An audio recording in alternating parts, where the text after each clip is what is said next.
மறுபடியும் இருந்து ஒன்று அடிக்குது. அது ஆன் பண்ணி நடுவில் இருக்குது. சக்காலத்தை புறம் நடக்குது இங்கே.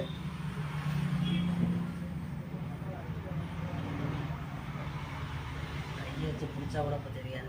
அப்படிதான் இருக்குது. விரட்டா போக முடியும். கீழே விழுந்துரும் பாரு. அப்படியே போகிறான். சொல்கிறேன்ல, கீழே விழுந்துரும். அதெல்லாம் விழுந்தா தான் அது வந்து இது விடும். தேவையில்லாமல் அது விஷயத்தை தயிடப்படாதுன்னு பார்க்குறேன். கேட்க மாட்டேங்குதே. கையில் தட்டை உண்மை சுருத தட்டு